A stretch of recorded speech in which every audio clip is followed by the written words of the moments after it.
bonsoir mesdemoiselles, bonsoir messieurs. Moi, c'est Ahmed Bamba et ce soir, nous allons parler de la situation politique en Côte d'Ivoire. Ce soir, j'ai avec moi des invités, trois Ivoiriens qui vont parler.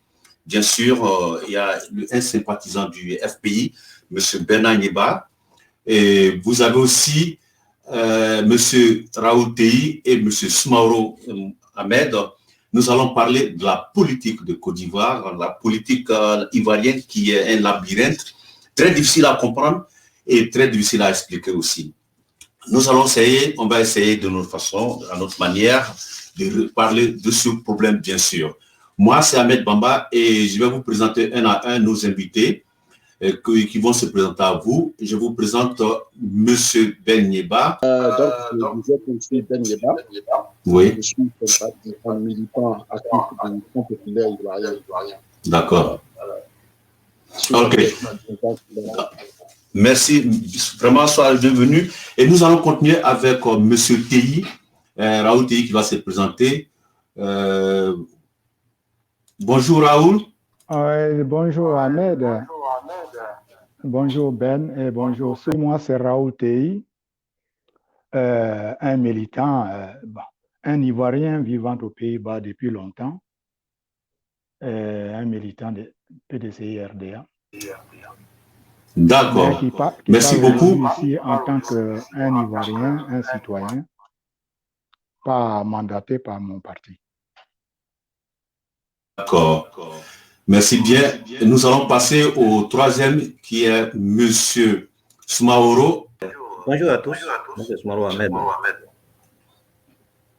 Et militant de PRD. D'accord. Merci beaucoup. Alors, moi, je vous passe tout de suite la parole, mais je commence d'abord par une question générale, d'ordre général, et cette question s'adresse à tout le monde. Et comme on l'a dit, chacun a un droit de parole de 3 minutes. Et ensuite, nous allons continuer, nous allons essayer de faire le maximum. Alors, ce soir, il s'agit de la réconciliation. Et la question est à savoir pourquoi la réconciliation en Côte d'Ivoire n'a-t-elle pas marché?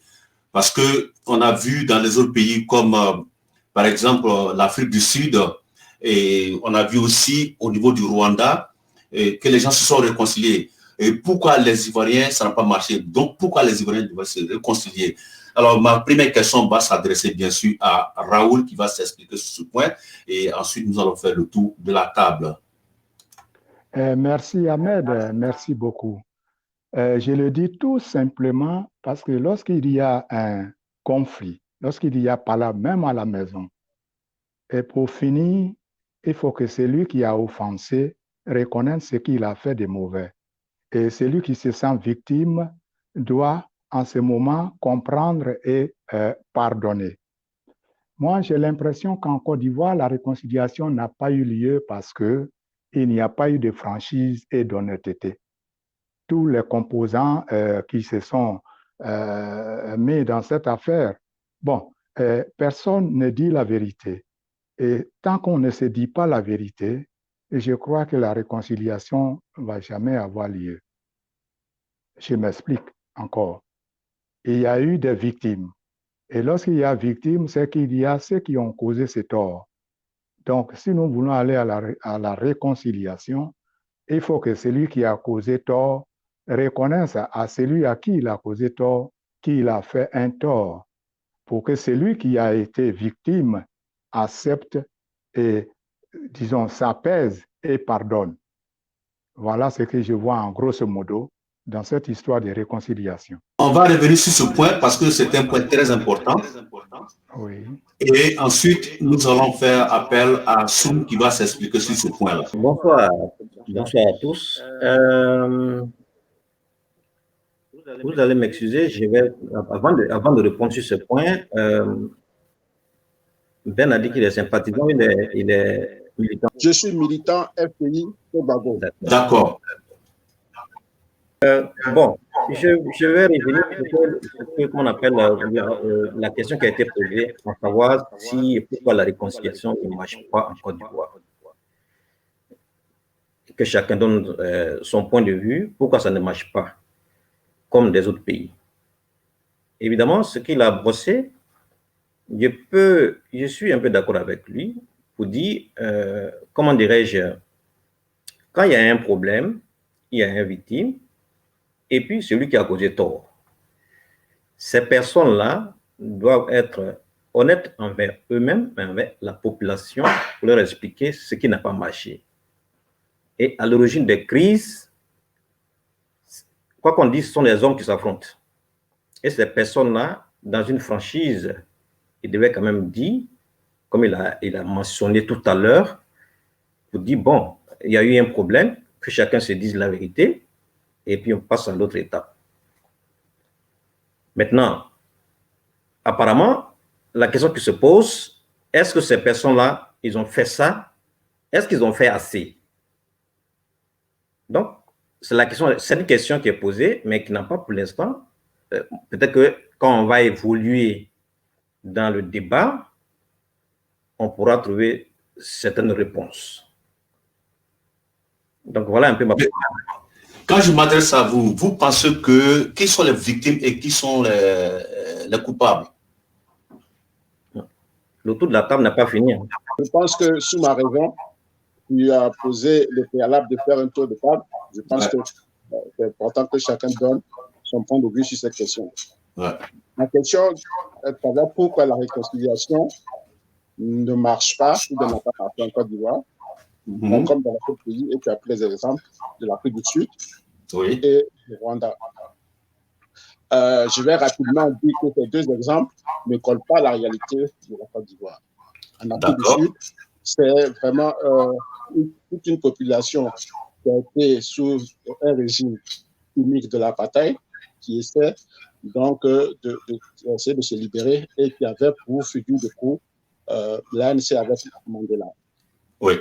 Au Rwanda, c'est deux grandes ethnies qui certes luttent pour le pouvoir, mais il y a une ethnie qui se sentit lésée et qui a, par l'aide de certaines puissances étrangères, a pris le pouvoir. Avec la mort, donc la mort et le génocide qui a eu lieu là-bas. En Côte d'Ivoire, nous sommes un pays à multi-ethnies. Nous sommes dans 66 ethnies. Donc, c'est dire qu'il n'y a pas deux grands groupes qui peuvent s'affronter. En Côte d'Ivoire, c'est seulement la prise du pouvoir qui a été instrumentalisée.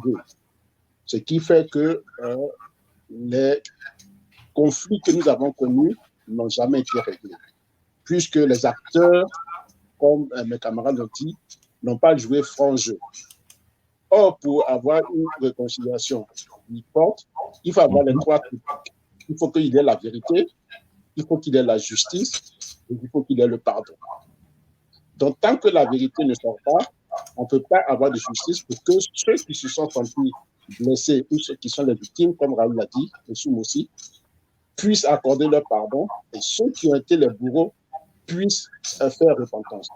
Donc, voilà un peu dans ce jeu un peu malsain où on ne publie pas la vérité, qui fait qu'en Côte d'Ivoire, nous n'arrivons pas, en tant qu'Ivoiriens multi-ethniques, à former une nation. Donc, la réconciliation est encore à chercher. Voilà ce que je voulais dire d'entrée.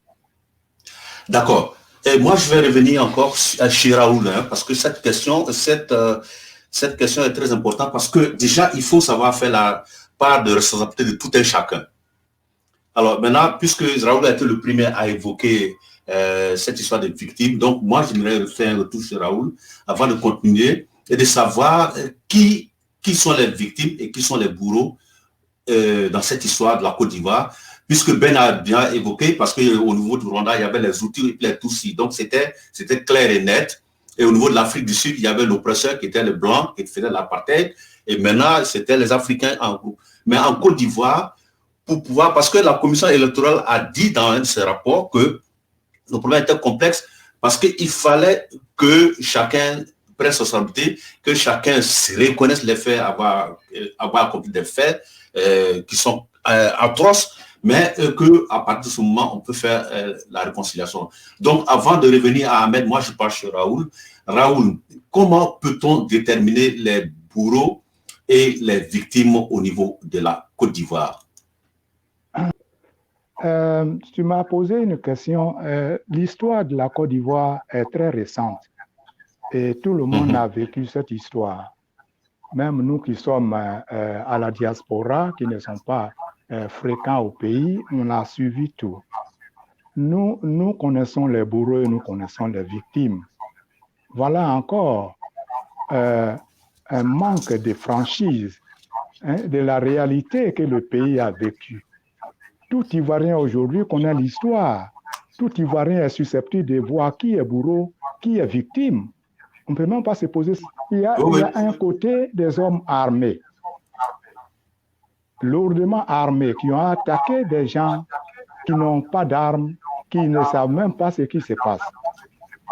Donc, à ce moment-là, pour situer qui est bourreau, qui est, comment on appelle, victime, on n'a même pas besoin de se poser cette question-là.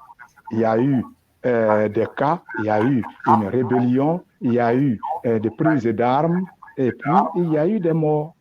Donc, à partir de ça, les responsables, je dirais responsables politiques, je ne dis pas les responsables qui ont fait qui ont tué, mais les responsables politiques devaient s'asseoir et dire entre familles, entre frères, entre concitoyens, voilà ce qui s'est passé. Ça peut arriver, mais lorsqu'il y a quelque chose qui s'est passé, il faut qu'on se mette ensemble pour parler de ça. Tout le monde sait. Il y a des gens qui dormaient paisiblement, qu'on a enlevés, qu'on a égorgés, et des gens qu'on a tués. Bon, on connaît les bourreaux et on connaît les victimes. Qu'on appelle sa réponse, j'ai trouvé sa réponse un peu vague. Parce qu'on pose la question, on veut savoir qui sont les bourreaux et qui sont les victimes. Il nous dit que tout le monde sait, tout le monde connaît les bourreaux, tout le monde connaît les victimes. Bon, on n'a pas besoin de chercher à savoir qui sont les bourreaux, mais tout le monde les connaît. Bon, apparemment, je pense bien que ce n'est pas la réponse que moi j'attendais de lui. J'attendais de lui d'indiquer, parce que ça peut éclairer les gens. Quand on parle vaguement, ça ne permet pas aux gens d'avoir une lisibilité. Donc, moi, j'aurais souhaité qu'il dise carrément, comme tout le monde connaît les victimes, moi, les victimes que moi je connais, c'est comment on appelle, c'est ceux-là, c'est celle-là, et puis, ou bien les bourreaux, c'est l'autre côté, c'est ceux-là. Donc, quand c'est comme ça, bon, moi, je peux avoir une lisibilité dans sa question, dans sa réponse. Parce que, apparemment, si tu vois que j'ai dit qu'en évoluant dans le débat, on peut quand même avoir un éclaircissement au débat. Donc, je reviens toujours à la question de savoir, devant lui, qui est bourreau et qui est victime. Parce que j'ai dit, en général, on a accusé tout le monde tout à l'heure. D'emblée, quand on est rentré, on a accusé tout le monde. Ouais. Voilà. Maintenant, comme on veut singulariser maintenant, on veut être différent, moi, je vais savoir davantage. Pour lui, il connaît déjà les victimes. Il connaît aussi les bourreaux. Bon, qui nous donne une indication, comme ça, on pourra évoluer. D'accord. Moi, je vais prendre rapidement Ben. Ben, je voudrais m'adresser à toi. Vu la situation actuelle que nous traversons, est-ce que vous pensez qu'il peut y avoir réconciliation en Côte d'Ivoire? Je voudrais d'abord, avant de répondre à la question de savoir si on peut avoir la réconciliation, je voudrais revenir sur la question précédente, de savoir qui sont les bourreaux, qui sont les victimes. Je pense que comme Soum l'a dit, ce soir, il faut que on soit clair. Que chacun fasse son analyse. Qu'on soit clair, chacun fasse son analyse. On n'est pas obligé d'être tous d'accord, d'avoir les mêmes bourreaux ni les mêmes victimes. Mais que chacun fasse son analyse. Moi, pour répondre à cette question, il faut repartir sur seulement l'histoire de la Côte d'Ivoire, prendre les faits. C'est tout.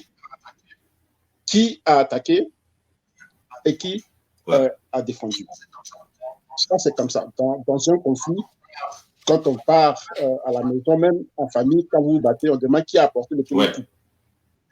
Et c'est comme ça. Donc, il y a la légitime défense, il y a l'agresseur et il y a la légitime défense. Si on veut, pour faire court, voir quels sont les bourreaux, je dirais que les amis qui ont supporté la rébellion sont les bourreaux, puisque c'est la rébellion qui a attaqué la mère patrie, c'est la rébellion qui a défiguré la patrie, c'est la rébellion qui a attaqué le peuple de Côte d'Ivoire. Quels étaient les dirigeants de la rébellion? Les dirigeants de la rébellion, le premier qui s'est désigné, qu'on connaît tous, c'est Soro Diop. Ouais. On a vu quand des vidéos qui ont accusé le président Alassane, qui a essayé de démentir sans apporter des preuves tangibles. Ouais. Donc, voilà, si on veut dire les bourreaux, je peux dire que ce sont ceux-là. Les victimes, c'est tout le peuple de Côte d'Ivoire, que ce soit du nord, du sud, du centre, de l'ouest. Tous les villages de Côte d'Ivoire ont payé des tributs lourds à ce. La grande partie, la partie de la Côte d'Ivoire qui a le plus souffert, c'est la partie ouest. Le peuple ouest a payé un très, très gros tribut. Mais toute la Côte d'Ivoire, tout le peuple ivoirien a souffert de cette rébellion. Donc, on ne peut pas se cacher la voix. Les bourreaux, c'est les rebelles, et les victimes, c'est le peuple de Côte d'Ivoire. Maintenant, est-ce qu'il peut y avoir une réconciliation? Pour répondre à cette question, je pense que la réconciliation, quand on prend tous les pays où il y a réconciliation, c'est une volonté politique. C'est ceux qui sont au pouvoir, c'est le politique qui insuffle l'élan de la réconciliation. S'il y a une volonté politique, il y aura une réconciliation. Parce que le peuple peut se parler. Le peuple peut parler en lui-même. Mais pour que la réconciliation soit effective, et comme je dis, avec les trois triptyques qui sont la vérité, la justice et le pardon, il faut qu'il y ait une volonté politique. Comme ça a été fait dans le temps, comme le président Gbagbo essaie de le faire avec l'accord politique de Ouagadougou, où il a réuni tous ses frères, avec l'amnistie qui a été prise après Ida Marcoussi, pour que les Ivoiriens se parlent. Donc, je pense que si le politique le veut, on peut avoir la réconciliation. Voilà ce que j'ai à dire sur ce point pour le moment. D'accord, mais je voudrais aussi revenir avec toi parce que tu as dit que la rébellion, c'était Soro Guillaume et puis Alassane, c'est ça? J'ai dit que Soro Guillaume a été la figure qui s'est déclarée. D'accord. Mais on a tous eu, et même quand on prend les dernières déclarations entre les lignes, on s'est lié entre les lignes, le président Alassane n'est pas étranger à cette rébellion. On le cite, Zakaria Kone l'a cité dans une vidéo qui est célèbre comme le parrain. Donc je pense qu'on ne va pas se cacher la figure, puisque c'est l'histoire de la Côte d'Ivoire qu'on fait. Voilà les noms qui sortent. Est-ce qu'il y a quelqu'un qui veut intervenir sur ce point avant que moi je n'avance? Tu sais, quand on commence, qu'on appelle l'histoire de la Côte d'Ivoire, je pense bien que ceux qui sont aujourd'hui invités, l'histoire de la crise ivoirienne vient de se passer. Nous sommes tous quand même des majeurs sur ce qu'on appelle sur ce plateau. Je suis très content de l'intervention de, comment on appelle, grand frère Niba. Mais il ne faut pas raccourcir l'histoire de la Côte d'Ivoire. Quand on dit l'histoire de la Côte d'Ivoire a commencé par la rébellion, je me prie en faux. Mais pourquoi? Parce qu'avant la rébellion, nous avons connu quand même un coup d'État en 1999. Et est-ce que ça fait partie de l'histoire de la Côte d'Ivoire? Moi, à mon avis, oui. C'est pourquoi souvent, quand les gens laissent souvent les causes se plonger sur les effets, Ben a dit tout à l'heure quelque chose qui était intéressant. Il dit que quittons dans langue de bois. Ouais. Langue de bois, au fur et à mesure qu'on avance, on sera confronté à cela parce que chacun essaye d'écrire l'histoire de la Côte d'Ivoire à sa manière. C'est ce qui fait que la réconciliation ne peut pas venir. Quand on prend l'histoire simplement de la rébellion, je ne défends pas la rébellion, puisque je ne suis pas représentant de Soro Guillaume, quand on dise, mais l'histoire n'a pas commencé par la rébellion, par les guerres, qu'on appelle la rébellion. Il y a eu quelque chose avant la rébellion. Et c'est quoi cette chose? Quand on prend l'exemple qu'on appelle du coup d'État, de 19. Après coup d'État, il y a eu 2000, la prise du pouvoir. Donc, on trouve les gens qui ont été assassinés quelque part. Et cela, ce sont des Ivoiriens aussi. Et ces personnes, on n'a pas eu, il y a eu une enquête qui a été diligentée. Jusqu'à demain, on ne connaît pas le résultat. Donc, c'est accumulation de tous ces crimes-là, ou bien tous ces problèmes qui se sont accumulés, qui se sont nués dans qu'on appelle dans une rébellion. Mais aujourd'hui, on peut nous dire que c'est la rébellion seulement qui est la cause du problème de la Côte d'Ivoire. Si on veut parler sincèrement du problème de la Côte d'Ivoire, il faudrait qu'on remonte. Il faudrait qu'on remonte. Mais pour ne pas refaire toujours l'histoire, parce que c'est la même chanson toujours. Qui a fait quoi? On doit connaître les bourreaux, on doit faire ta. Il a dit tout à l'heure que la réponse c'est ce qu'il bien faire avec, si j'ai bien compris, parce qu'il n'a pas dit de manière subtile, Alassane Ouattara, même s'il a nié, mais il pense qu'il a sa responsabilité. Bon, moi je pense qu'il faut aller. Et puis il s'était arrêté simplement sur la déclaration de Zakaria Kone. Ça là, on a entendu. Ceux qui font leur rébellion, ils ont revendiqué à leur vie. Ça là, les preuves existent. Ok. Moi, je voudrais, avant de continuer à la deuxième question, je ne sais pas si Raoul veut intervenir. Non, je pense que moi, j'ai encore une minute. Il y a encore une minute. Oui, c'est vrai, tu as encore des minutes. Voilà. Donc, je voulais en venir pour dire à nos compatriotes, aujourd'hui, se fait comprendre que les bourreaux, ça serait seulement que la rébellion et les autres sont des victimes. Évidemment, tout le monde est victime. Mais c'est la population même qui est victime. Parce que quand on parle de la réconciliation, quand je prends à la base, quand on parle de la réconciliation, la réconciliation, il faut pas les mettre dans le même temps. Moi, je pense qu'il faut donner 3 registres à la réconciliation ivoirienne. Parce que le peuple n'en demande pas une guerre en Côte d'Ivoire. Et c'est quoi ces 3 registres? Voilà. Donc, il y a le côté du citoyen lambda, de la population de la Côte d'Ivoire, il y a politique et juridique. Donc, ce côté qui nous amène aujourd'hui à débattre, si vous voulez bien comprendre, peut-être c'est le côté politique. Parce que voilà un peuple. Aujourd'hui, on nous dit que, qu'on appelle, ils sont victimes d'une guerre, d'un problème qui s'est posé. Et on nous dit que, comment dirais-je, pour résoudre ce problème, il faut forcément que le politique, parce que si on mélange le politique au côté civil, je pense qu'on ne pourra pas trouver une solution. Parce que le politique, lui, son fonds de commerce, c'est la population. Donc, par conséquent, si on fait 3 registres, la population qui était là, qui a été victime collatéraux des problèmes politiques, cela, comment les regarder? C'est pourquoi il n'y a pas de 3 registres. Donc, voilà un peu mon point. Ok.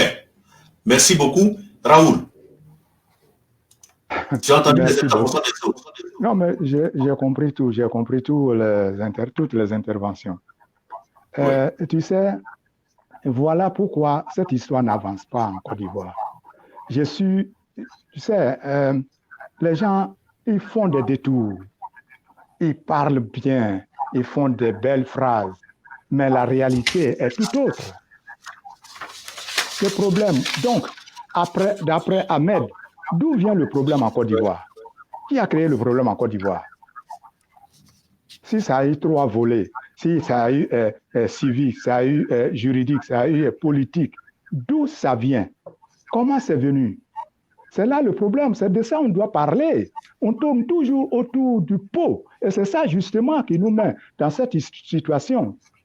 Et je vous ai dit tout à l'heure que tout Ivoirien connaît l'histoire de cette crise en Côte d'Ivoire. Mais si vous voulez qu'on en parle, qu'on parle du début jusqu'à la fin, je pense qu'on n'a pas assez de temps. Mais nous connaissons tous. On ne va pas faire ça, on va pas faire ça. Oui, non, mais justement. Donc, si on veut avancer, si on veut apporter des idées, on va continuer. Mais nous n'allons pas ici faire un tribunal. Nous connaissons tous les problèmes. Il y a eu. Mais est-ce qu'il n'y a pas une histoire d'interprétation aussi? Il n'y a pas d'interprétation, tout a été clair. Il y a des gens qui ont pris délibérément des armes pour attaquer tout un peuple. Il n'y a pas d'autre chose, c'est clair. Il y a eu un combat à armes inégales. On nous parle du peuple tout entier. Mais pourquoi? Et qui a attaqué ces peuples? Qui sont-ils? Est-ce que c'est l'Ivoirien lambda qui est dans son champ de manioc qui a pris les armes? Ou bien c'est les assoiffés des politiques qui ont pris des armes pour attaquer le peuple? C'est de ça qu'il s'agit. C'est pourquoi j'ai dit que pour aller droit au but, nous savons tous l'histoire de la Côte d'Ivoire. Si vous voulez qu'on reprenne où ça a commencé, on va commencer. L'histoire de tous ces problèmes-là ont commencé depuis 1993. Tout le monde le sait. Mais si vous voulez qu'on y arrive, on va y aller. Mais moi, je dis que tout ça, là, on tourne autour du pot. À partir du moment où nous ne sommes pas francs avec nous-mêmes, que nous n'allons pas envers nos frères pour leur dire, voilà, j'ai fait telle chose, pardonne-moi. Eh bien, venez, on va s'asseoir, on va parler. Parce que nous sommes tous quand même de ces pays. Il n'y a personne qui a autre priorité ou bien importance que l'autre. Mais si je suis à Abidjan, mon frère qui est quelque part à Bouna, c'est un Ivoirien. Il a le même droit que moi. Mais c'est ça. On me parlait de langue de bois. Non, ce n'est pas langue de bois, justement. Parce que si on veut y rentrer, c'est tellement... parce qu'on se rejette les balles jusqu'à présent. Ça fait combien d'années? Ça fait presque 30 ans qu'on est dedans. Mais jamais personne n'a fait quelque chose. Mais il y a des choses qui se passent. Personne n'a fait quelque chose. Excusez-moi, vous allez avoir votre temps. Est-ce qu'il n'y a pas un manque aussi de responsabilité politique là? Justement, c'est de tout ça que je parle. Oui, il y a un manque de responsabilité politique. Je dirais parce même que Soumaoro a dit quelque chose. Oui. Que les enquêtes ont été faites, mais il n'y a pas de résultat. Alors que chaque fois, on engage des enquêtes, mais qui n'aboutissent pas. Justement, tu m'amènes bien là, les enquêtes. Quelles sont ces enquêtes? Qui a mené ces enquêtes? Qui a mené la ces enquêtes? CRTV a fait le coup. Oui, mais CRTV a été avorté, a été décapité à un moment donné. Pourquoi? Parce que cette institution a voulu faire incrimine certaines personnes. Oui, pour trouver la vérité dans un conflit, il y a un qui a fait un tort. Et c'est l'institution qui a été mise sur place pour faire ça. Ils ont voulu mener leur enquête pour savoir qui a réellement fait quelque chose. Et de l'autre côté, les gens se sentent morveux. Ils ont commencé à moucher. Voilà la réalité. Voilà la réalité. Donc, moi, je n'ai pas langue de bois, je peux aller droit au but, mais voilà les choses qui se passent et qui se sont passées. Sinon, l'enquête, quel a été le résultat et quelle a été l'action après? Où on en est? Ça fait 10 ans? Ouais. Alors, j'aborde aussi dans le même sens que Ben. Et puis, la prochaine question est pour Ben.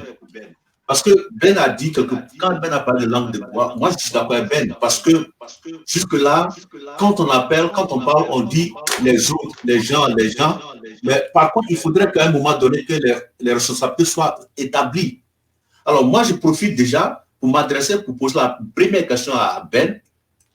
On a vu une démarche du PDCI-RDA vers le FPI.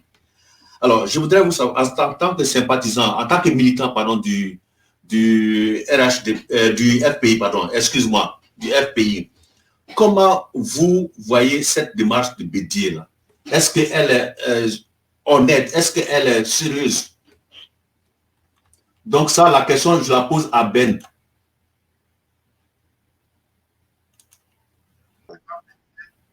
La démarche du président Bédié, dans un premier temps, est une démarche de soutien à un jeune frère qui avait eu des coups durs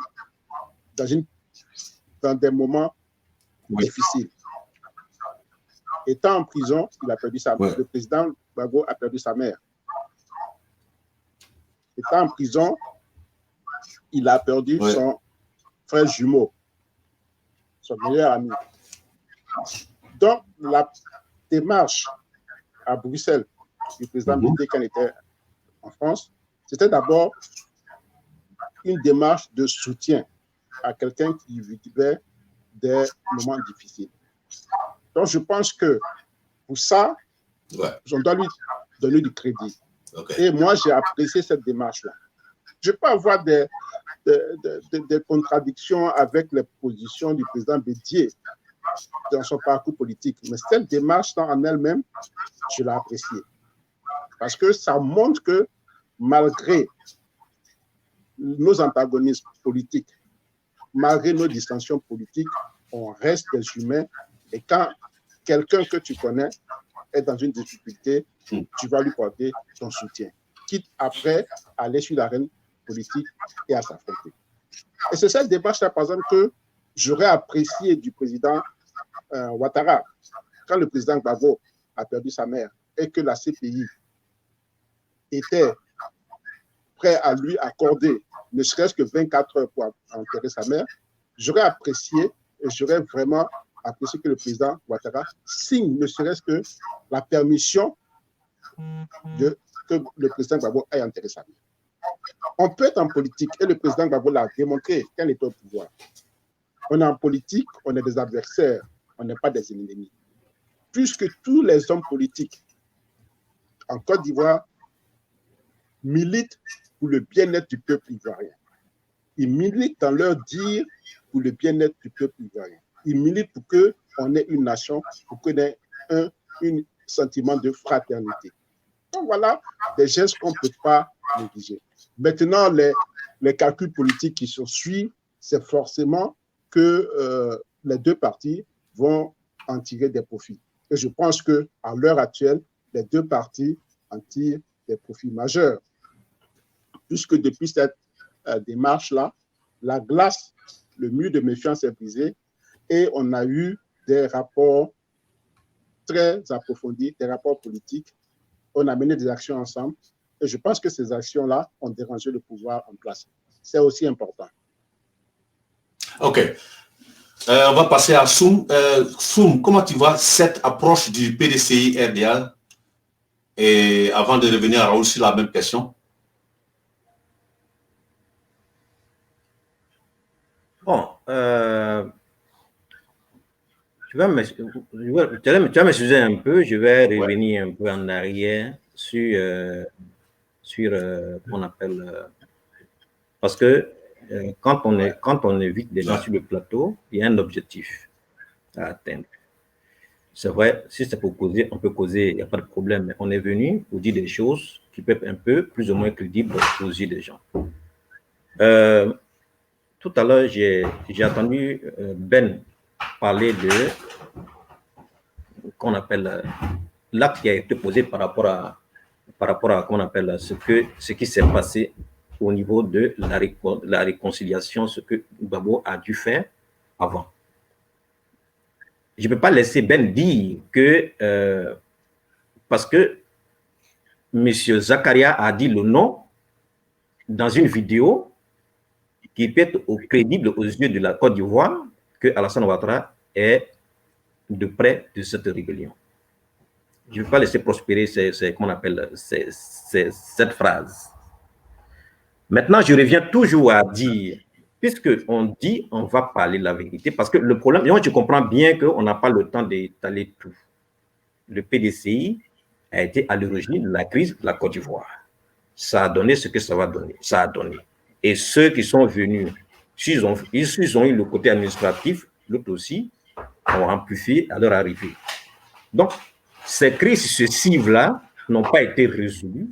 C'est ce qui nous amène jusqu'à aujourd'hui. Maintenant, je vais revenir maintenant à la question posée sur la démarche entre Bédié et le président Gbagbo. Le président Bédié et le président Gbagbo. Comme il a bien dit, en tant qu'humain, humainement, il a apprécié le geste. C'est bien. Et je me demande à quelle année la maman de le président Gbagbo est décédé. Bédié ne peut pas attendre. Ouais. Comment?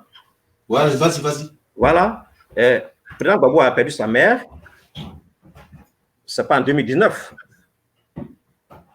Bon, peut-être qu'à ce moment, il n'a pas eu le temps de venir.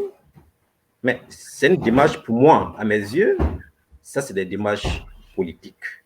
Parce qu'on a vu le temps de Bani, quand il devait être candidat, il est venu saluer ici. Quand il n'est pas allé aux élections. Si je comprends, tu veux dire que Bédié aurait pu faire la visite, effectuer la visite Bien avant. sûr que oui, bien sûr que oui. Okay. Après le décès, puisque après le décès net, quand la vieille est partie, elle est décédée, et qu'on appelle le gouvernement a proposé ce service pour pouvoir enterrer la vieille dignement. Bon, il y a eu des barons de FPI qui n'ont pas voulu qu'on appelle collaborer. Bon, ok, d'accord. Mais Bédié, sa démarche de venir à l'AE ou bien à Bruxelles pour rencontrer, pour moi, c'est purement politique. C'est pas humaniste. Bon, si ça peut faire, comme on appelle, ça peut s'inscrire dans une démarche humaniste, je peux comprendre cela, mais à mon humble avis, ça c'est mon impression, normalement, si chez nous, quand il y a des terres, c'est pas le moment où on se retire maintenant du RHDP qu'on vient saluer quelqu'un parce que bon, on est temps. Il n'est jamais tout le temps de bien faire, peut-être qu'il a fait ça, mais moi, je ne suis pas convaincu de sa sincérité dans cette histoire. Ok. On va passer à Raoul. Et sur Raoul, avant de continuer maintenant sur les élections qui viennent, parce que c'est de ça qu'il s'agit, bien sûr, on va en parler. Raoul, tu viens d'entendre les interventions des deux frères. Ahmed. Merci beaucoup, Ahmed. Merci. Ben, vous savez, les gens souvent ils disent que la politique, mais la politique va toujours avec le social. Il n'y a pas de politique sans social. Bédié a été voir son frère, même si c'est en 2020. Bédié n'est pas président de la République de Côte d'Ivoire. S'il est parti au moment où lui, il a eu le temps d'aller voir son frère, moi, je pense que c'est déjà... Ben a très bien dit. Mais c'est ça, justement, c'est ce qui manque à nos politiques. Il y a des moments où ton frère souffre et il faut le soutenir. Je ne sais pas, il a été le voir, mais on ne sait pas si, au moment où il était dans cette détresse-là, s'il n'a pas appelé, il n'est pas obligé de dire ça à tout le monde. Et puis même, pourquoi pas? Pourquoi ça ne peut pas être politique? Ça peut bien être politique. Pourquoi ça ne peut pas être politique? Moi, je pense que... D'accord. Oui. Tout à l'heure, vous me reprochez la langue du bois, mais justement, moi, je dis que ça peut être politique comme social. Ce que le président Bédié a fait pour son frère. Moi, je l'apprécie. Et j'apprécie très bien ce que Ben a dit. Bientôt, dans quelques semaines, ce sera les élections présidentielles. Alors, d'aucuns disent qu'il n'y aura pas d'élection, d'autres disent par contre qu'il y aura des élections.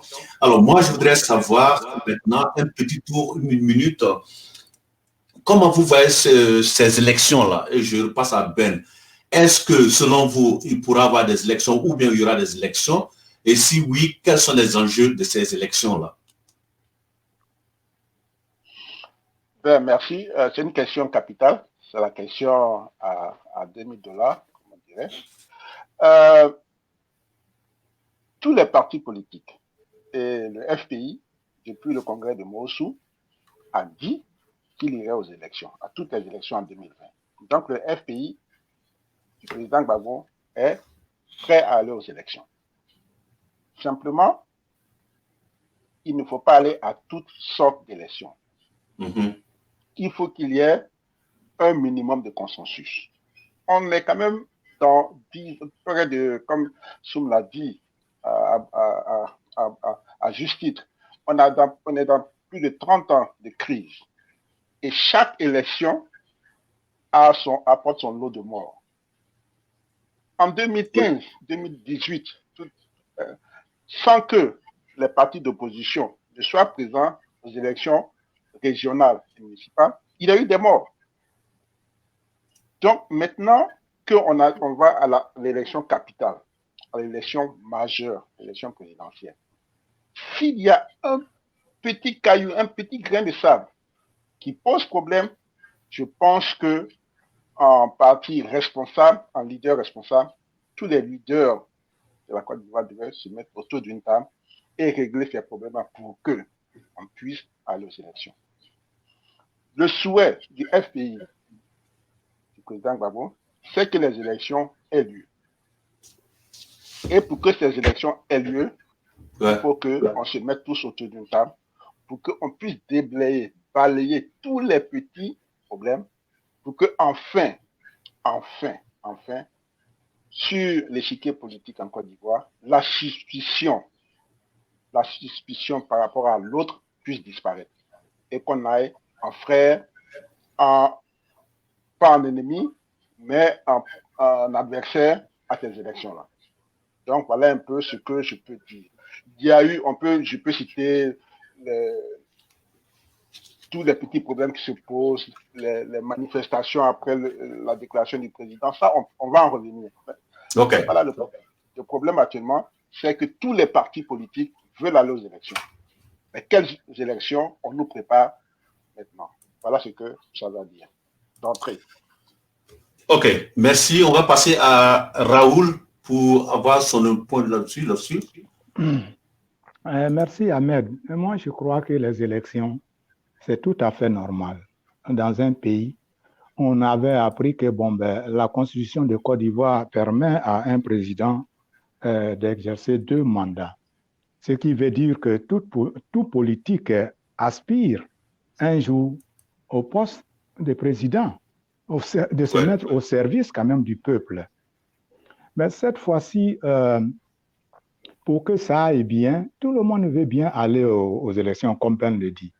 Mais pour aller à cette élection, il faut qu'il y ait quand même l'organe qui contrôle, cet organe soit neutre. Parce que tu ne peux pas être, comme on dit, joueur et arbitre, ce n'est pas possible.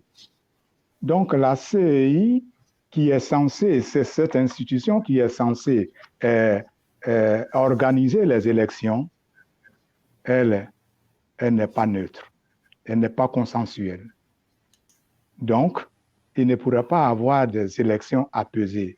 Et j'ai bien peur que nous retombions encore dans les mêmes histoires de 2010, et ce qui serait déplorable. Regarde même le simple peuple qui n'est pas d'accord parce que le président Ouattara a annoncé son 3e mandat. Il y a eu déjà des morts. Donc, comment ça serait après les élections que les gens vont dire non, on n'est pas d'accord parce que Pierre a été élu, on n'est pas d'accord parce que Jean a été recalé. C'est encore des morts. Ok, mais excusez-moi, moi je ne comprends pas ce côté-là. Si les gens ne sont pas d'accord, pourquoi le PDC est pas présenté? Pourquoi le PDC a déposé sa candidature? Pourquoi le PDC accepte d'aller aux élections? Non, mais justement, Bamba, voilà ce qu'il faut éviter en politique. La politique du siège vide. La politique du siège vide condamne toujours. Le PDC a présenté sa candidature. Heureusement, sa candidature a été recevable, bien. Mais ça ne veut pas dire que demain, un PDC va aux élections. Il y a des conditions qui sont posées. Le PDCI s'est plaint à la Cour africaine de beaucoup de choses. Bon, la Cour a donné des conditions à vérifier. Si ces conditions ne sont pas vérifiées, le PDCI n'ira pas aux élections. Je ne pense même pas qu'il y ait élection en Côte d'Ivoire. Voilà. Ok. Oui, vas-y. Oui, non, mais justement, parce que d'aucuns disent, mais pourquoi PDCI a envoyé quelqu'un à CEI? Bien sûr, le PDCI a désigné quelqu'un pour aller là-bas. Il n'a pas encore prêté serment. Parce qu'on attend des conditions. Mais quand est-ce qu'il va prêter serment? Ça sera tout le temps, non? Comment? Mais quand est-ce que la personne va prêter serment? Non, mais il ne va pas prêter serment. Non, elle ne va pas prêter serment lorsque les conditions exigées ne sont pas remplies. Parce qu'on a dit qu'il nous faut un CEI neutre. on va pas avoir les représentants du gouvernement au CEI et puis encore les mêmes représentants au Conseil constitutionnel. Bon, c'est que nous venons de vivre. Non, ça se passe pas. Le PDC n'ira pas aux élections si cette CEI n'est pas remaniée, n'est pas neutre. C'est ce que je pense. Ok, d'accord. Maintenant, on continue avec Ahmed. Ahmed, la même question.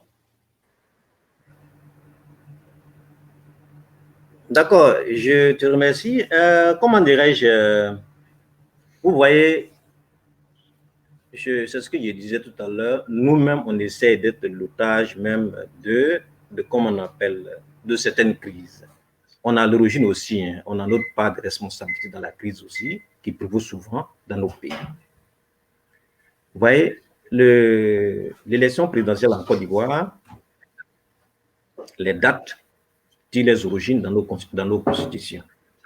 Ça veut dire qu'à chaque 5 ans, on doit faire élection. Maintenant, le code électoral est déjà là. On appelle les gens à venir pour discuter. Ce sont des processus. Mais on ne peut pas finir avec certains processus et puis on nous dit encore on doit revenir en arrière pour reprendre ce qu'on a déjà fait ensemble. On va laisser ou bien même remanier. Mais attendons, ou bien on est dans un pays qui veut vraiment des élections, ou bien nous voulons un pays qui est dirigé par des gens qui ne veulent pas se faire élire, qui prennent 10 ans, qui sont là. Je pense qu'on doit évoluer. Le PDCI, franchement dit, moi, ça me surprend d'ailleurs qu'aujourd'hui, on nous dit que le PDCI, non, ils ont demandé à la Cour, qu'on appelle la Cour doit leur répondre ce que la Cour a dit. Ce que la Cour a dit, on veut le faire maintenant. On leur a dit, ce qu'on appelle, le bureau qui est installé à l'extérieur, ce n'est pas le central de la CEI qui doit te revoir, mais c'est le vote qui doit venir pour qu'on puisse prendre les représentants de chaque parti. C'est cette vote-là qu'il s'agit, c'est ce que la Cour a dit. Hein. Maintenant, la CEI est prête à faire cette élection. Ce n'est pas parce qu'il ne veut pas le faire. Le PDCI nous dit aujourd'hui que non, eux ne peuvent pas, ils n'ont qu'à attendre qu'on a qu'à remanier tout. Et même ils vont plus loin, ils demandent même la démission même du président qu'on appelle de la CEI. Donc, moi, je pense qu'il faut être quand même, à un moment donné, il faut une cohérence dans la politique. Parce que c'est ce qu'ils font, c'est ce que c'est pas souvent que les politiciens eux-mêmes, ça les plaît parce que c'est pas le plaisir de nous regarder, à nous déchirer, à dire des choses qui ne sont pas cohérentes avec qu'on appelle, avec la situation qui prévaut en Côte d'Ivoire.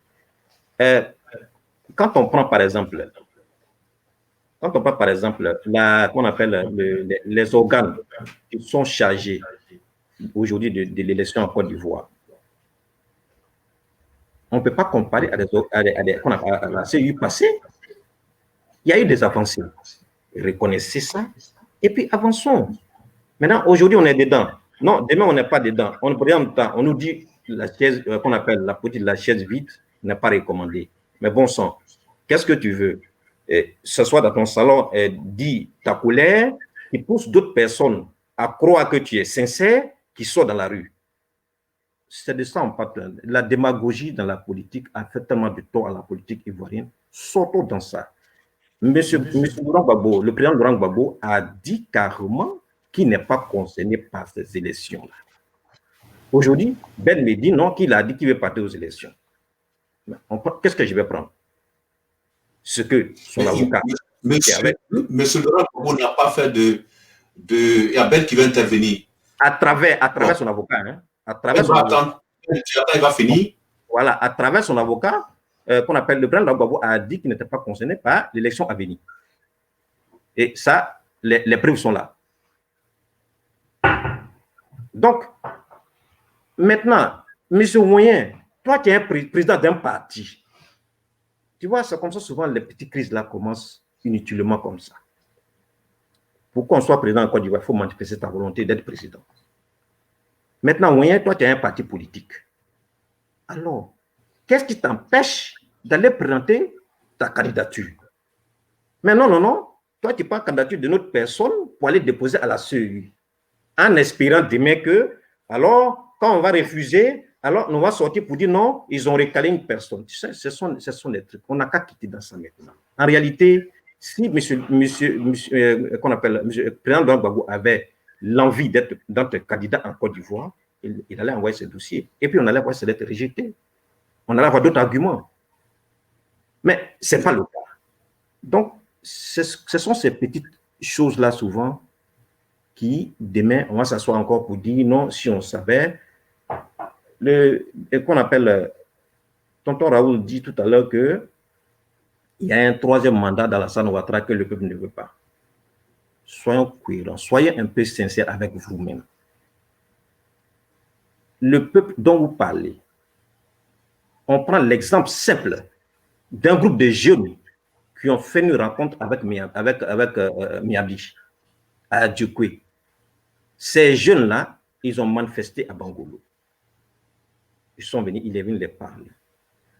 Il y a eu l'intervention de ces jeunes.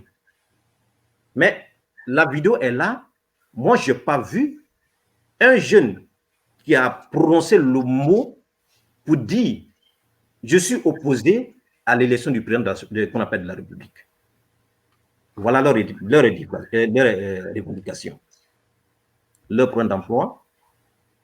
Et puis, qu'au moins on puisse prendre ce qu'on appelle des cadres sur eux pour les nommer dans les postes. OK.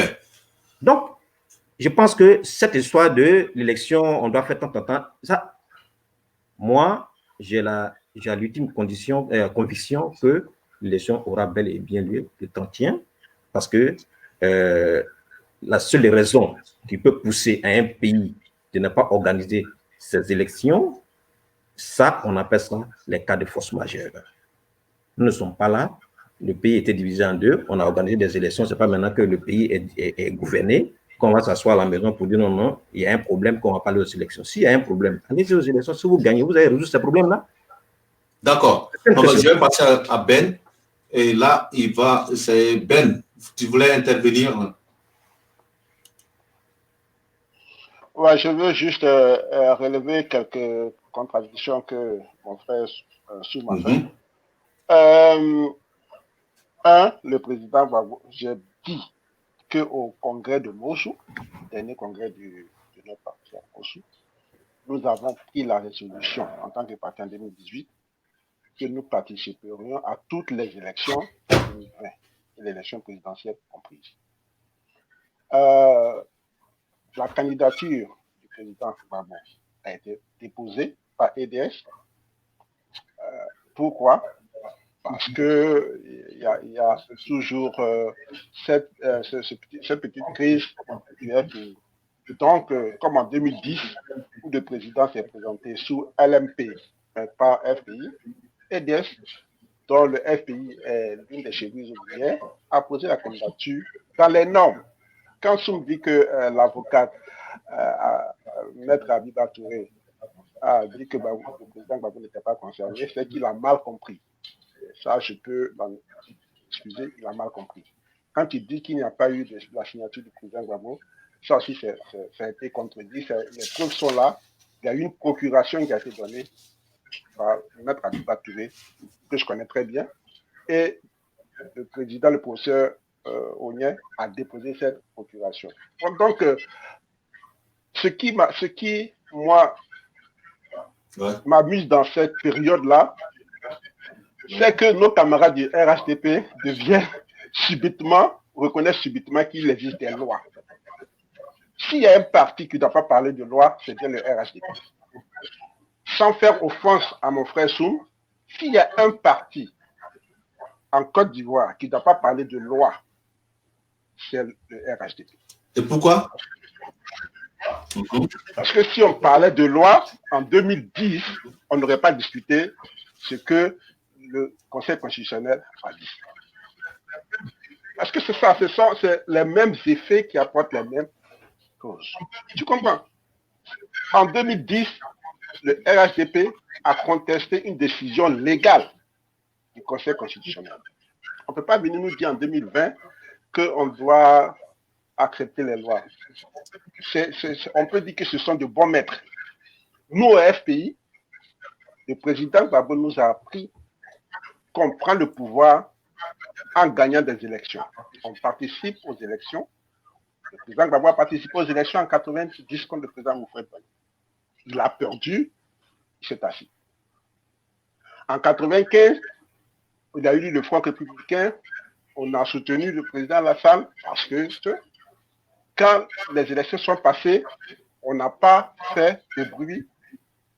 Le président Bédié a gagné, comme Gaudier, la vie a continué. En 2000, le président Gbagbo gagne les élections contre Gueye. Monsieur, le RDR n'était pas partie prenante du match. Afek Africa joue, je ne sais pas ce que le stade vient faire avec ses supporters.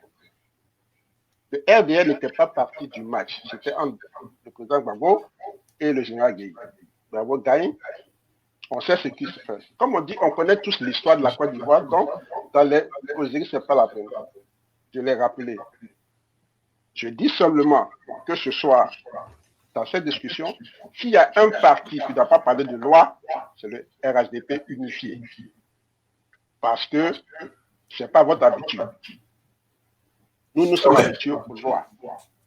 D'accord. Moi, je reste toujours chez vous et je pose la question. Le Conseil constitutionnel vient de prendre une décision où le nom de M. Laurent Gbagbo, de Soro Guillaume, d'autres personnes ont été radiées sur la liste. En fait, radiées, c'est pas ça, mais ils ne sont pas retenus comme candidats. Quelle est la position du FPI? Qu'est-ce que le FPI compte faire dans l'avenir? Notre formation RDS avec le FPI a été très claire. Nous avons dit que cette décision du Conseil constitutionnel est en elle-même anticonstitutionnelle. Parce que quand tu prends les regards, les vues qui sont lues par le président du Conseil constitutionnel, mais il fait une faute grave en droit. C'est-à-dire? Quand tu dis que le président Gbagbo, de par sa fonction d'ancien président, est membre du Conseil constitutionnel, il ne peut pas être candidat, il oublie de dire que le président Gbagbo, en tant que membre du Conseil constitutionnel, ne peut pas être jugé par une juridiction ordinaire. Vous voyez, donc c'est des petites choses comme ça qui pourrissent la vie en Côte d'Ivoire. Le président Gbagbo a toujours dit, si chacun fait bien son travail où il est, on aura la paix. Parce que le Conseil constitutionnel ne peut pas se dédire. Tu fais une faute juridique dans ton attendu. C'est pas normal. C'est pas normal.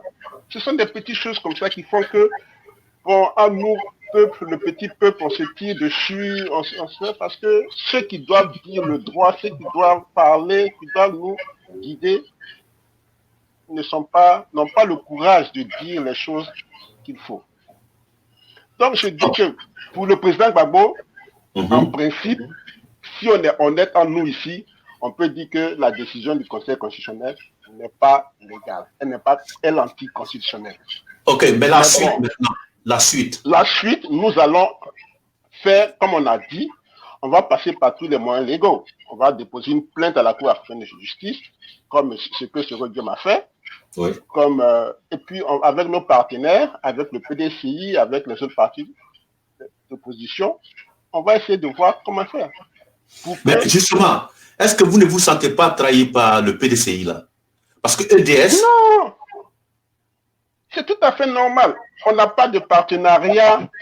Non, ça, c'est une erreur qui a été faite dès le départ par nos amis d'en face parce que ça les arrangeait. C'est tout. Le PDCI a sa plateforme. le FPI a sa plateforme. Oui. On se réunit pour des actions de manifestation. On n'a pas encore signé un partenariat pour les élections. On n'a pas encore signé cela. On n'a pas encore signé un partenariat pour les élections. C'est quand on signe un partenariat pour des élections qu'on peut dire que le PDC nous a trahi. Le PDC est libre de présenter son candidat comme nous sommes libres de présenter le nôtre. C'est maintenant en allant dans la campagne qu'on peut se mettre sur la table et signer ce partenariat. Mais pour le moment, entre le PDCI et nous avons un partenariat pour exiger la réconciliation des Ivoiriens. C'est tout ce qui nous intéresse. Et c'est ce que le président Gbagbo a dit. Rappelez-vous en 2011, quand il est arrivé au Golfe, quelle était sa phrase qu'il a dit? La phase militaire est finie, attaquons la phase politique. Depuis 2011, le FPI appelle à la réconciliation. Feu le président Nyaka Oroto a rencontré le gouvernement de Aossou Jano en fin 2012-2013 pour qu'on discute. En face, ils nous ont toujours refusé. C'est la partie du pays est plus fort. Mais on ne peut pas diriger un pays en écrasant chaque fois ses opposants. Mais nous leur tendons la main. Et nous les appelons à la table de négociation. Asseyons-nous et discutons de l'avenir du pays. Nettoyons ce qui peut fâcher les uns et les autres. Et puis, on va partir. Et puis, Alassane ne va pas se présenter. Il le sait. Le président Alassane sait qu'il ne peut pas se présenter. Donc, ça ne sert à rien d'avoir des palabres inutiles. Parce que de deux choses une. Ou bien ils nous ont menti qu'ils ont fait la Constitution de 2016, ou bien ils mentent maintenant. Parce qu'en présentant la Constitution de 2016, tous les experts, les ministres du gouvernement ont parlé devant l'Assemblée pour dire que le président Alassane ne pouvait pas être candidat. Le président Alassane l'a dit lui-même à maintes reprises. Mais il a dit qu'il ne voulait pas être candidat. Il a dit qu'il ne pouvait. Ça existe. Après, il a changé quand on a suivi ça. Après, il a changé pour dire ça me permet de. Ok. Bon, bref, je dis que les petits palabres, on peut les écarter en s'asseyant et en discutant. Et nous leur tendons la main. Nous tendons la main, le FPI, nos partenaires du PDCI, on leur tend la main. Venez sur une table de négociation, on va balayer le terrain pour ne pas qu'il y ait des morts comme en 2010, 2015, 2018. Ok, merci. Je voudrais passer à Soum. Quelle est ta réaction sur ce point-là? Je voulais répondre à mon grand frère qu'on appelle Ben. Ouais. Je disais, grand frère Ben, c'est bien, je suis d'accord avec toi pour ne pas faire chose, mais évitons de faire la rhétorique du bon sens. Ça veut dire quoi? Fais croire à tout le monde que ce que toi tu dis là, non, c'est pas ce qu'il a dit. Il a donné son point de vue. Non, il a dit tout à l'heure que qu'on appelle, quand tu dis à des gens, tout le monde le fait. Parce que en disant tout le monde le fait, ça veut dire aux gens, déposez vos neurones à part, ce que j'ai dit là, c'est ça. Tout le monde ne sait pas. Il y a ce que tu sais qui est ta vérité. Alassane Ouattara, en aucun cas, il a dit que la condition ne lui permettait pas de se présenter. Ça, d'abord, je m'inscris en faux là. Il n'a jamais dit ça. Il a dit simplement que, à un moment donné de la vie, on est fatigué, et puis on se dit, bon, d'accord, j'ai trop fait celui-là, il faut que je m'en sois. Même quand il vient devant le Congrès pour se prononcer, pour dire qu'il n'allait pas se représenter, il a prononcé le mot. La Constitution me permet de me présenter, mais j'ai décidé de faire la passe à la jeunesse. Ça, il a dit. Mais quand vous venez me dire ici que non, qu'il a dit que non, qu'il sait qu'il ne peut pas se représenter, ça, c'est pas vrai. Ça, c'est pas vrai. C'est pourquoi je dis que évitons de dire des choses comme ceux qui sont juste, ils n'ont pas de neurones. Tout le monde a retenu ça.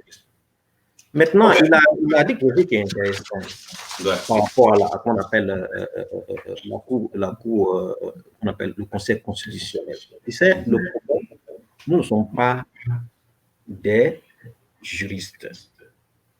l'argument qu'il a avancé, qu'on appelle le Conseil constitutionnel a avancé, c'était pas sur l'argument du fait que le président était un ancien président, ou bien qu'il était dans qu'on appelle le Conseil, conseil constitutionnel, c'est pas ce qu'il avait dit. Il y a eu plusieurs éléments. Mais on ne prend pas seulement ce qui t'arrange, parce que quand vous venez pour éclairer les gens, ne prenez pas seulement des éléments que vous arrangent pour parler. La constitution ivoirienne permet à Alassane Ouattara de se présenter parce qu'il n'y a pas, la constitution n'a pas interdit. Donc, il se présente. Maintenant, si c'est une force, comme vous l'avez dit tout à l'heure, parce que normalement, vous êtes déjà beaucoup là, vous avez votre plateforme déjà qui va faire le jumelage avec le PDCI et tout ce qui contourne. Allez-y aux élections. Afin Nguessan, il est FPI. Mais je ne vois pas pourquoi vous participez candidat ailleurs. Il se dit non, qui n'est pas intéressé à une candidature, mais c'est lui qui doit être votre candidat. Oui, mais chaque parti choisit son candidat, je pense. Donc, Comment? Chaque parti choisit son candidat, non? Non, mais d'abord, il est FPI. Ou bien? Oui. Voilà, le FPI est président. Donc, pour partir derrière le FPI. Tu me poses une question? Je ne vous donne pas de choses. Même, tu me poses une question? Développer une idée. Oui, ben attends, il faut finir. Ouais. D'accord. Donc, tout à l'heure, comme depuis le départ, on s'est dit comment les crises ne finissent pas en Côte d'Ivoire ou bien chez nous. Les crises, apparemment, nous qui se disons, par exemple, ou bien ceux qui se disent qu'ils sont affiliés à des partis politiques, c'est eux souvent qui a dit la petite flanc. C'est-à-dire, où il n'y en a pas là, on va aller chercher là-bas. On veut que le président Gbagbo n'a qu'à être candidat. On veut que l'autre, même tu dis qu'il n'est pas candidat, il ne sera pas candidat. Et on le dit. Maintenant, il vient de me dire qu'il connaît mieux Abiba. Ce qu'Abiba a dit que ce n'était pas ça. Donc, il y avait deux versions alors d'Abiba Touré. Non, il a dit qu'il y avait une interprétation. Ben, tu peux réagir hein, si tu veux. Oui, qu'il a eu une interprétation. Ouais. Je pense que moi, j'ai traduit littéralement ce qu'elle a dit. D'accord.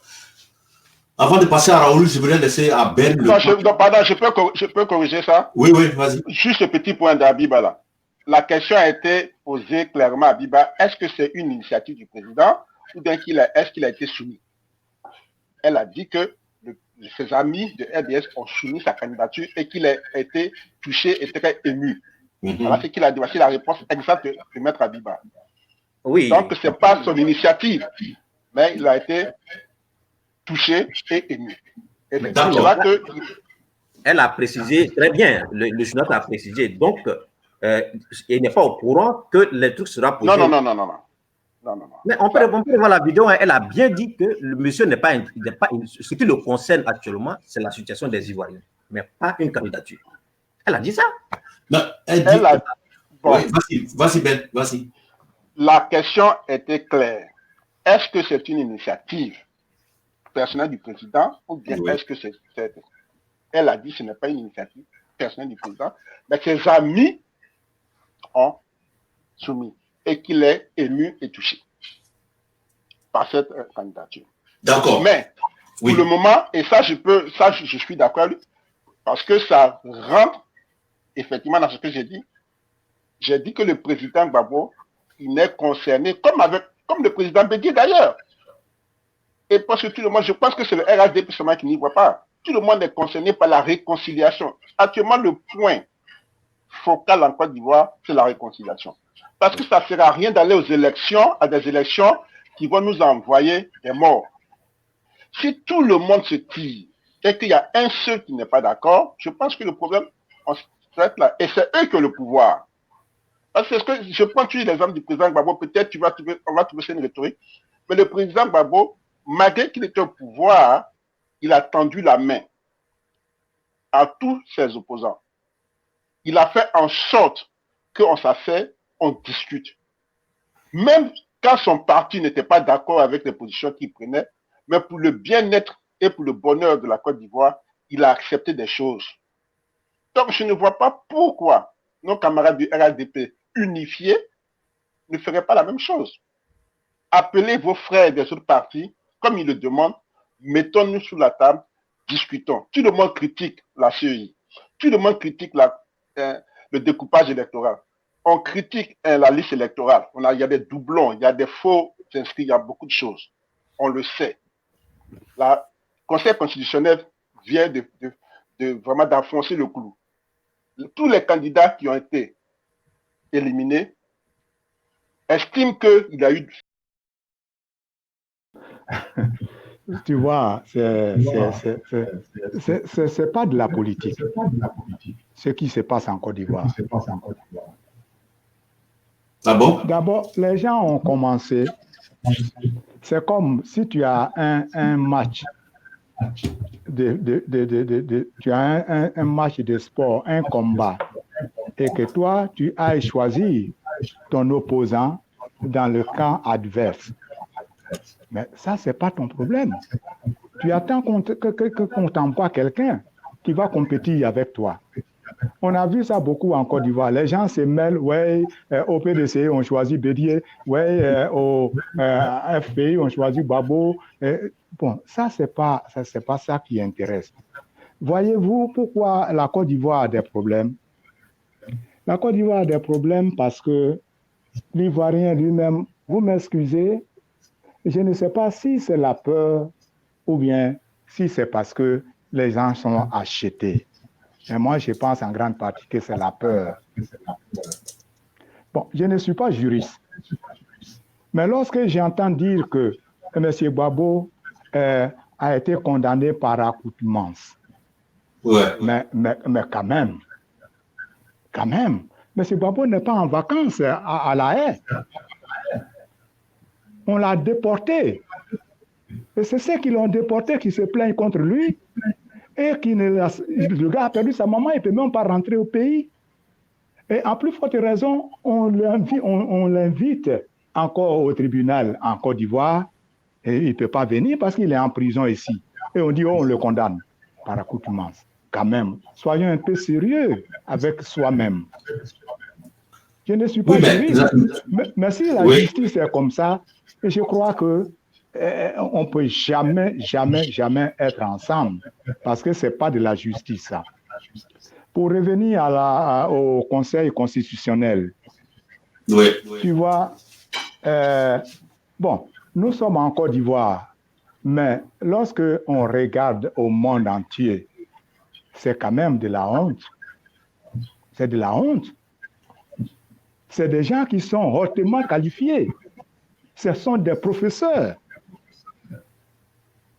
qui ont rédigé cette constitution. Et combien de fois on n'a pas entendu en Côte d'Ivoire, même professeur Bakongo l'a dit plusieurs fois, tout le monde l'a entendu. Monsieur Ourega l'a dit, tout le monde l'a entendu. Monsieur Bleué l'a dit, tout le monde l'a entendu. Hier encore, Monsieur Vaudier l'a dit, tout le monde l'a entendu. Quand même, nous sommes entre nous. Pourquoi est-ce qu'on va vouloir se faire du mal? Il n'y a pas de troisième mandat en Côte d'Ivoire. Et j'entends maintenant dire que c'est le premier mandat du troisième République. C'est lui qui veut dire que le deuxième mandat va venir. Non, mais soyons sérieux. Absolument, ça c'est vrai. Il n'a pas menti. Oui, mais soyons sérieux, quand même. C'est là. So, et Mohamed, après, il va finir. Donc, moi, je dis que quelquefois, bon, il faut avoir un courage lorsque tu fais ton travail.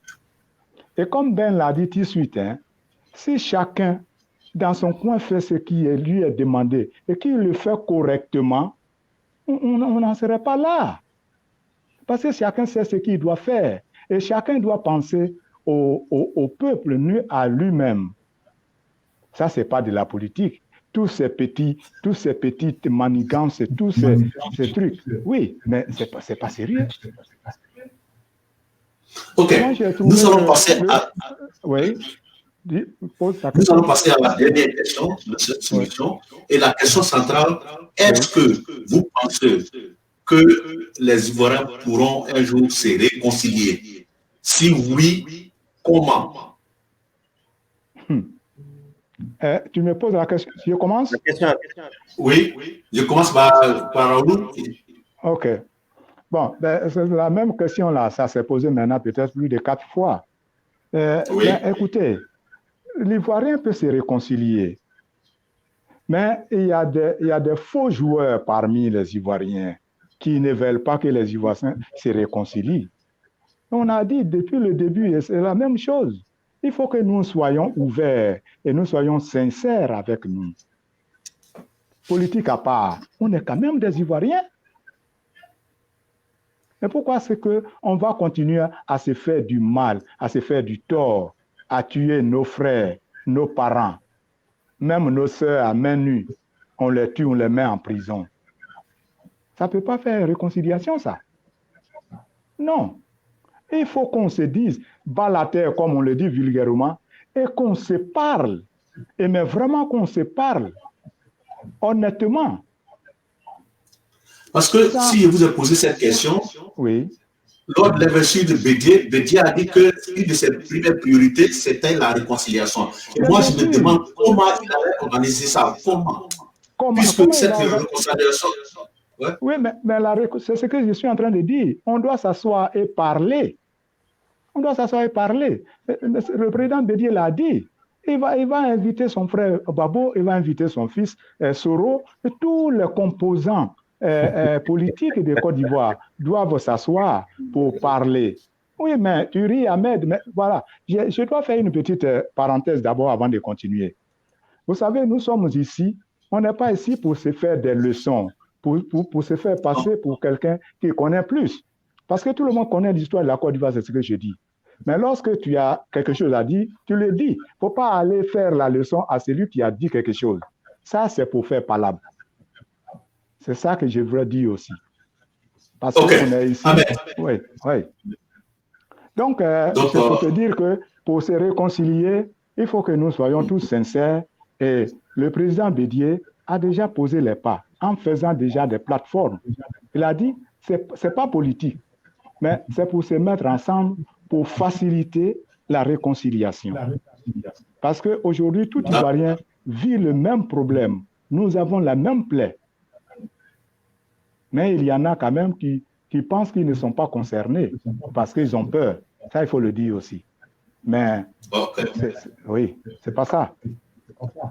Il faut qu'on se parle. Je continue avec, merci beaucoup, je continue avec Ahmed parce que nous sommes déjà à la fin de notre programme.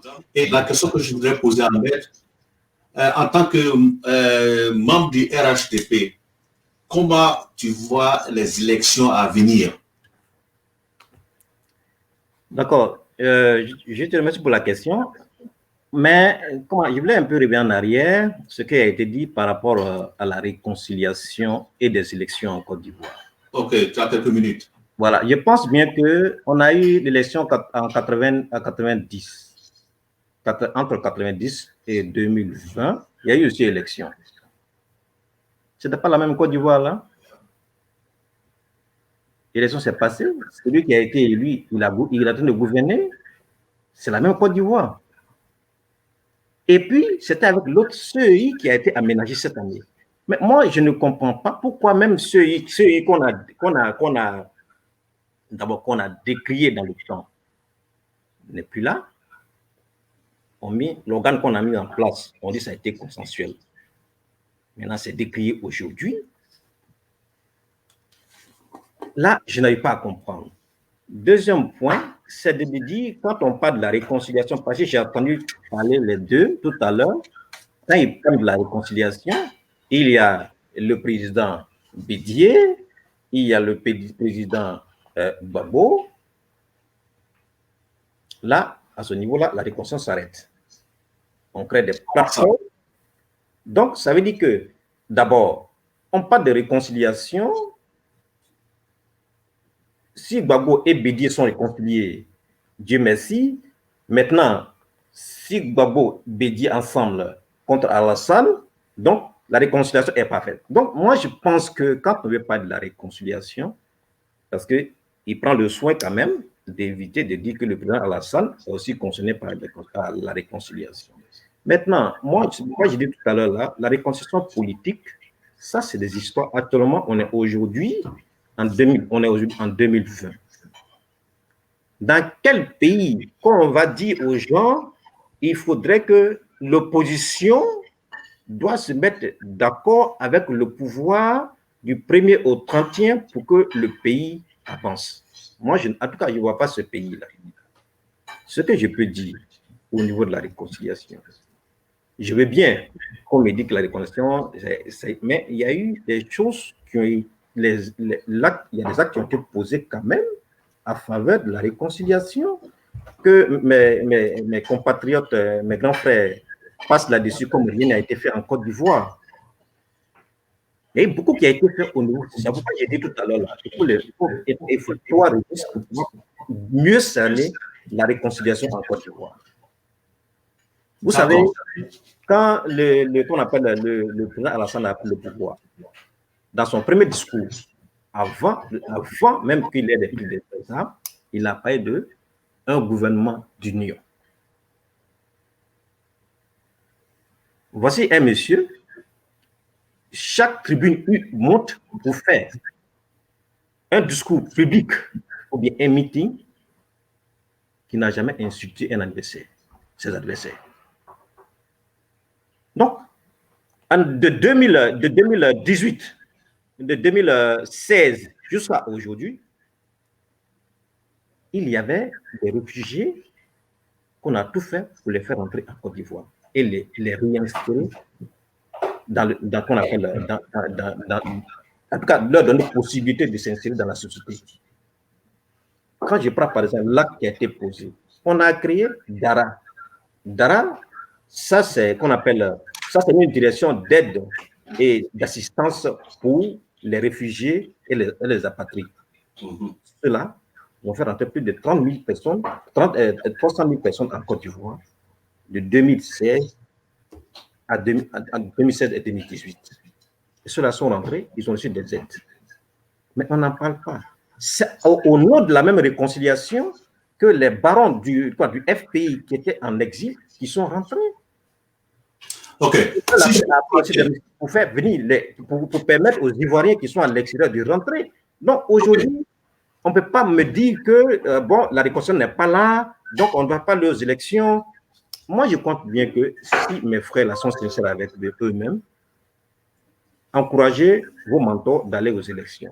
De toute façon, si vous gagnez des élections, vous pouvez changer ce que vous avez de changer. On ne peut pas toujours. Voilà. Moi, je voulais qu'on a précisé sur ce point-là maintenant. Maintenant, à ce qui concerne, la question était de savoir, nous, au RHDP, c'est comment les élections à venir. Mais c'est pourquoi il dit que l'élection à venir, on a déjà entamé des processus qui sont arrivés à leur terme.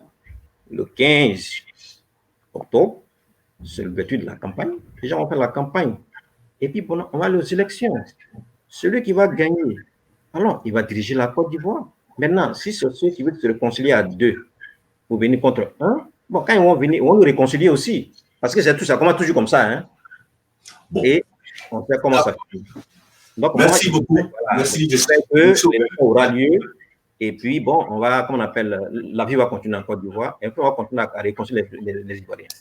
Je vous remercie. Merci beaucoup. Je vais terminer avec Ben et puis chacun va donner son mot de fin. Ben, la question que je vous pose en tant que responsable, je dirais l'un des figures emblématiques de la résistance patriotique ici aux Pays-Bas, parce qu'on vous a vu dans plusieurs moments, vous avez combattu pendant des années durant, vous avez fait des manifestations là, et on arrive à ce niveau-là.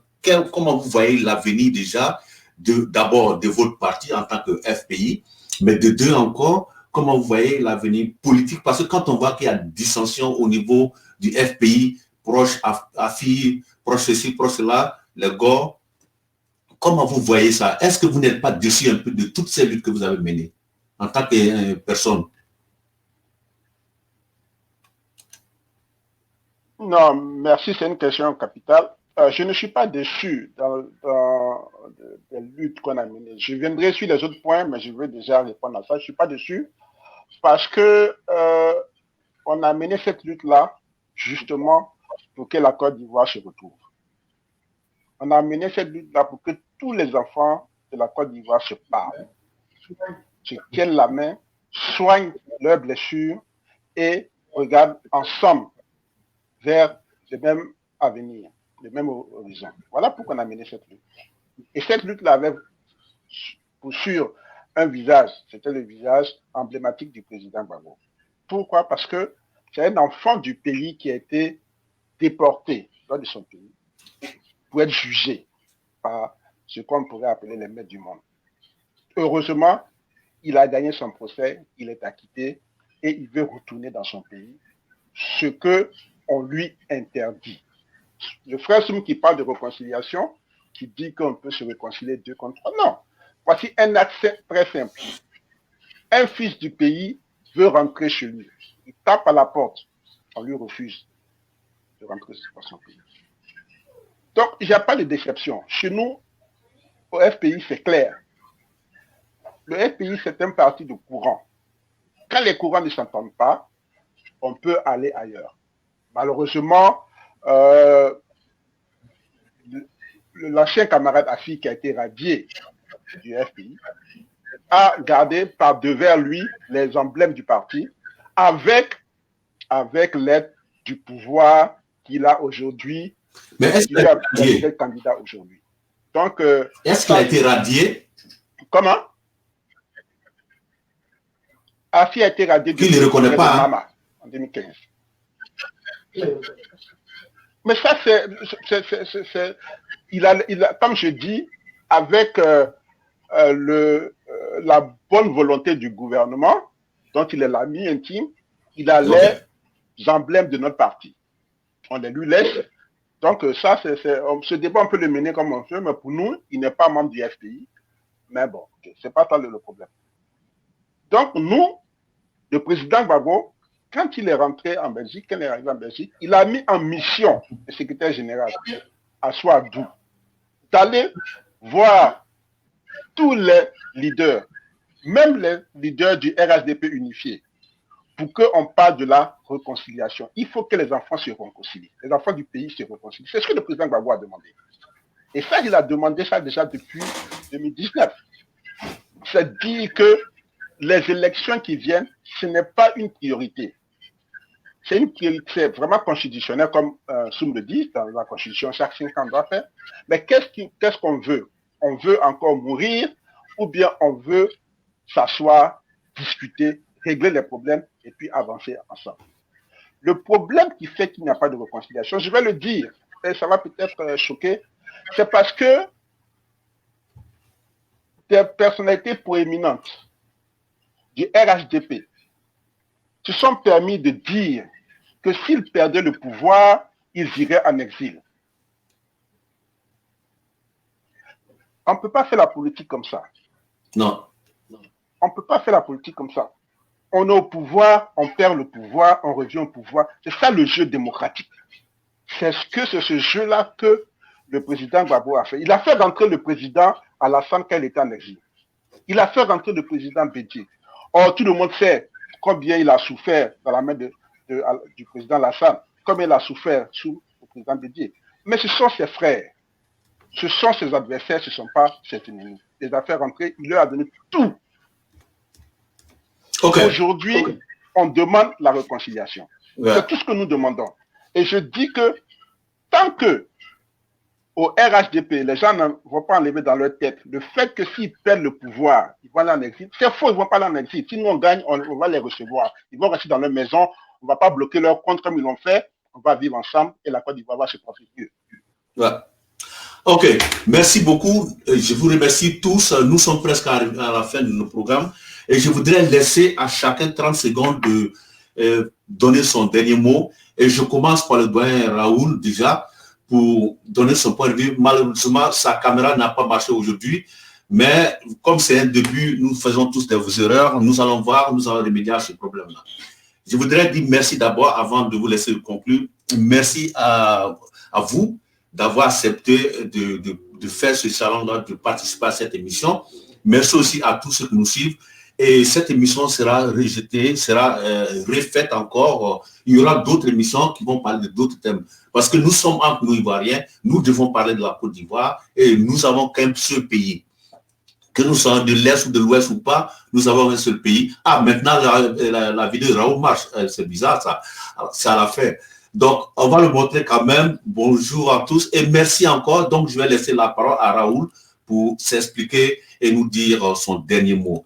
Malheureusement, la caméra marche maintenant. Donc, Raoul, je vous écoute. Tu m'entends? On vous écoute. Merci Ahmed, merci. Oui, je t'entends.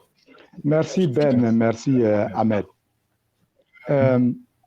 Vous savez, je crois que nous avons, je dirais même, une chance peut-être de vivre dans les pays où les gens font politique. Vous savez, j'ai entendu dire chez nous qu'un opposant est un ennemi. Non, il n'y a pas d'ennemi dans la politique. Nous sommes des adversaires. Et puis, c'est même pas à tout moment. C'est au moment crucial où on est adversaire. C'est comme dans le sport. Vous êtes sur le champ de sport, vous êtes adversaire. Le match est terminé, vous êtes des frères, vous êtes des amis, vous allez ensemble. Je demande à nos dirigeants en Côte d'Ivoire de s'accepter. J'ai entendu des gens dire ils ont peur. On ne peut pas avoir peur quand même de quelqu'un. Comment veux-tu qu'on ait peur de toi?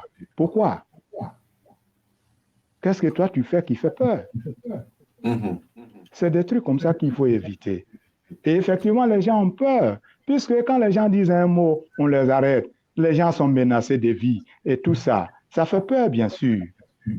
Mais moi, je crois que, étant Ivoiriens, nous devons être unis. La politique à part, mais nous sommes des êtres humains. Donc, je demande à tout le monde de quand même comprendre que la Côte d'Ivoire, s'il n'y a pas d'habitants, je pense qu'il n'y aura personne même à diriger. D'accord. Donc, nos politiques doivent quand même se ressaisir et penser au pays et non à eux-mêmes. Merci. Merci beaucoup. Ben, tu vas terminer, mais je commence d'abord par Ahmed, M. Soumaoro. Et voilà, vous allez nous donner votre dernier mot. Oui, bon, je ne sais pas le tout qui a été passé. Je pense que c'est mon tour. Après, j'aurai mon dernier mot. Je voudrais. Voilà. Tu le fais rapidement. Apparemment, c'est. D'accord, comment dirais-je? Je vais rebondir de ce qu'on appelle mon frère Ben a dit. Ben dit que RHDP dit qu'il a peur si on peur le pouvoir. Tu sais, quand on dit RHDP, moi aujourd'hui je parle, ce que je vais te dire, comme je suis sur les antennes, je dois me vérifier, mais dans mon salon, ce que je me dis, ce n'est pas la voix du RHDP. Je suis désolé, ce n'est pas parce qu'un individu s'est assis pour 17 ans que ce soit une nationale du RHDP. Il n'y a pas à voir. Pourquoi le RHDP avoir peur? Avoir peur de quoi? Nous savons comme eux que l'élection, c'est un jeu. Il y a toujours un gagnant, un perdant. C'est ceux qui n'acceptent pas de perdre, ces personnes-là qui nous causent des problèmes souvent. Sinon, nous on sait que l'élection, c'est où tu perds. Si on avait peur, pourquoi ne pas s'engager dans leur jeu en disant que non, on n'a qu'à aller à une transition, parce que parler d'une transition, ça veut dire que le président est là, donc la peur n'est plus là. Mais justement, c'est parce qu'on n'a pas peur qu'on veut aller aux élections. On les invite à aller aux élections. Et toute personne qui est candidat aujourd'hui, qui va se présenter, quand il prend par exemple pour dire que non, Afin Guessant, il est derrière nous, Afin n'est pas derrière le RHDP. C'est leur problème interne. Et moi, j'en profite pour dire à mon grand frère Ben, essayer de résoudre, comme on parle de réconciliation, le plus souvent, il faut te réconcilier d'abord avant de sortir au dialogue pour aller réconcilier les autres. Là, ça serait un modèle pour nous tous pour dire voilà, ces gens-là, ils se sont réconciliés. Mais on ne peut pas dire aux gens non, on n'a pas Nous, on prend les gens que l'on veut pour aller aux élections. Personne. Le jeu politique est ouvert. Mais comme on est dans un pays de droit, et un pays est dirigé par des lois, quand il tombe sur le coup de la loi, je suis désolé. Mais ils vont vouloir une chose et son contraire. Et ils se sont battus pour le multipartisme. Maintenant, la démocratie s'installe.